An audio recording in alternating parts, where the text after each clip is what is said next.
Most liquidity events do not fail because of valuation. They fail because of poor preparation. Whether you're selling a business, recapitalizing real estate, or bringing in a minority partner, or perhaps planning a generational transitional liquidity event, this is not just a transaction.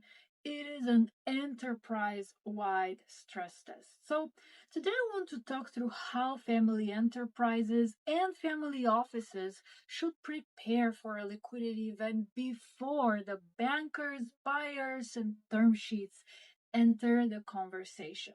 So, number one is let's first dive into what a liquidity event is. Often, when people hear a liquidity event, they usually think about the sale, and in many cases, that is the case.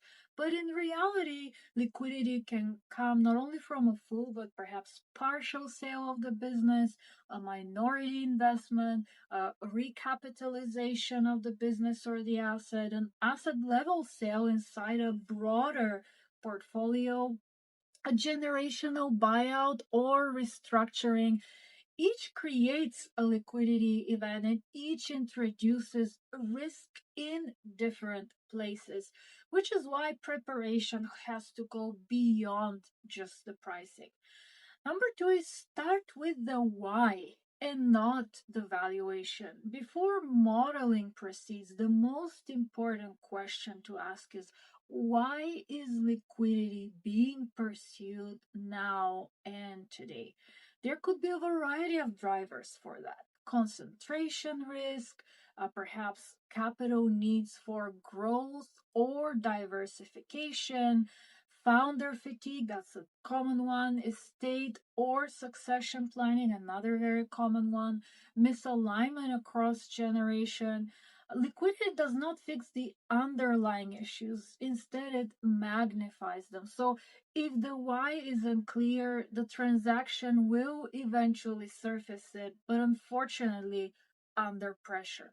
Number three, what buyers and capital providers actually underwrite. And that's important to understand because buyers do not just underwrite based on returns, they underwrite risk, continuity, and control. Of course, returns are important, but so is the risk mitigation and aspect of it. So they look for financial clarity, for example, clean and normalized earnings, separation between the business and the family expenses, no commingling there, consistent reporting and control. When it comes to due diligence on the operational resilience, they look beyond the founder and the principal, so key man risk. They're looking for documented decision making processes, customer, tenant, or revenue and concentration risk. And lastly, governance discipline. Who has the authority to approve a deal? How decisions are made under pressure and how they're documented? How conflict is resolved?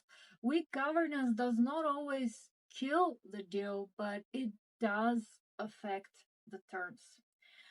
It's also important to consider the family alignment, and that's what I call the silent risk, because liquidity events often surface questions that perhaps the family has postponed or avoided discussing.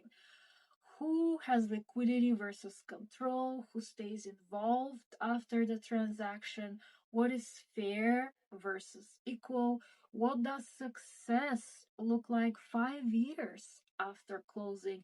Ignoring some of these questions does not make them disappear, it simply shifts them into the deal process where leverage may move away from the family. And that's not the time where you want these things being brought up.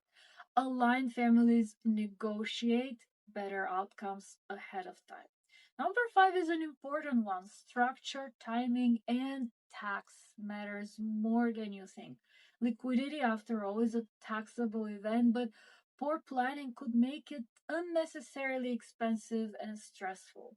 So, in preparation for that, ownership and the entity structure should be reviewed, trust and estate alignment should be considered, timing relative to the earning cycles and market conditions should be discussed, and understanding what flexibility disappears once a letter of intent is signed.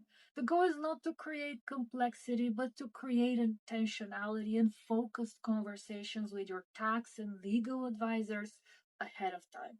And this brings me to my last point, which is optionality. The strongest position you have is the ability to walk away, and that requires no forced timelines, adequate liquidity outside the transaction, and multiple strategic paths that one may consider in advance.